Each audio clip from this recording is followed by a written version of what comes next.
Okay, so in part B to this question, right, it says the vector equation of the line L is given by this.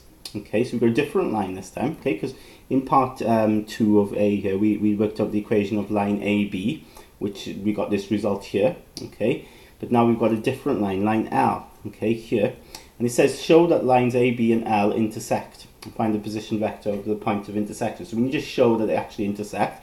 So let me write line L down, but when I write it down, okay, I'm gonna group the I's and J's and K's together, right? That would make sense to do that like I did in part A.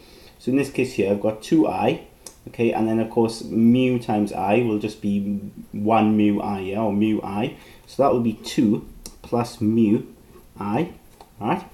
And then let's look at the J's. So I start off with minus 3 here, and then mu times J is just mu J, so plus mu, okay, J.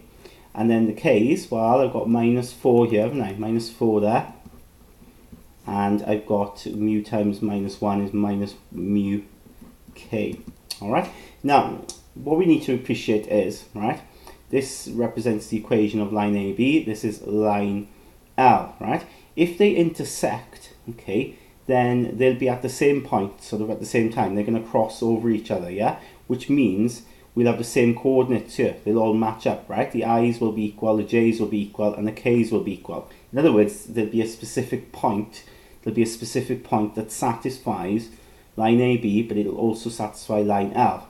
So these will be equal. These will be equal. These will be equal. And that's what we'll do here. We'll put them equal, right? So we'll do what I say, equating the I, J's, and K's, right? So if I equate the I's, okay, we've got 5 minus lambda will be equal to the I's here, 2 plus mu. So that's equation 1. We've got this then, minus 1 minus 2 lambda equals minus 3 plus mu. That's equation 2. And then we equate the K's, minus 1 plus 7 lambda equals 2 minus 4 minus mu. Equation 3.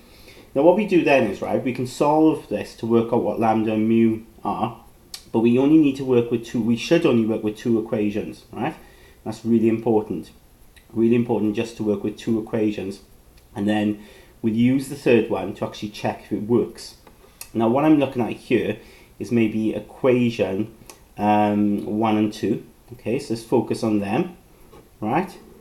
And if I take them away, if I did 1 take away 2 maybe, okay, reason why that this would work to do 1 take away 2 is because the mu's would disappear here, wouldn't they?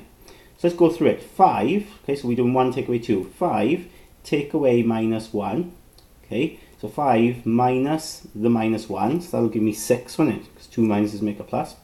Minus lambda, take away, okay, so we're taking away, remember, minus lambda, take away minus 2 lambda, so 2 minuses make a plus, so that'll become plus lambda. Take away these 2, take away minus 3, so 2 minuses make a plus again, so we get 5, and then the mu's go. So that implies then, of course, that lambda has got to be 5 take away 6, which is equal to minus 1. Alright? I can then sub this into equation 1 maybe, okay, to work out what mu is. So sub into 1, okay, so we've got 5, take away lambda, which is minus 1, okay, equals to 2 plus mu. So this would be 6, 2 plus mu. And you can quite clearly see then that mu has obviously got to be equal to 4, isn't it, there? This implies that mu is equal to 4. So we've got lambda and mu, which is great, but remember in the question, it says show that the lines intersect. Okay, we've got to actually prove that they intersect. Now, we've got lambda and mu, which satisfies these 2 equations, but in order to prove they intersect, we need to check in this third equation, right, that it actually works. Because if it doesn't, what we've done is we've proven in 2 dimensions that they intersect. The I's and J's intersect, but the K's might not. So it's a bit like when you look up at the sky and you see 2 sort of vapor trails from planes that have passed, okay, and as if they cross over each other. And it could be that they've intersected, but often what happens, of course, with the vapor trails is it looks as though they've crossed, but actually one plane has flown a lot higher than the other plane. So there's a huge gap between them, but when you look up, it looks as though they've crossed. So what we need to do now is we need to check in 3 to see if that's the case. So what we'll do is here we'll do the left-hand side, which equals to minus 1 plus 7 lambda. Okay, here. Now lambda, of course, we worked out to be minus 1. So that works out to be 8. All right. And if we do the right hand side, we've got sorry, that's minus 8, isn't it? What am I talking about? That's minus 8. And if we put it in the right hand side, we've got minus 4 minus mu, which is 4, and that comes out to be minus 8 as well. So left hand side equals right hand side, therefore the lines intersect. And all you've got to do then to get the position vector is sub lambda or mu into one of these, right? It's okay, so maybe I'll put it into the second one there. So point of intersection, okay, point of intersection will be R will equal, so if I put mu in there, which of course was 4, so 2 plus 4 is 6, 6i, minus 3 plus 4 is 1i, sorry, j rather, so 1j, so we just write j, and then minus 4 will be minus 8k, and we've got a point of intersection.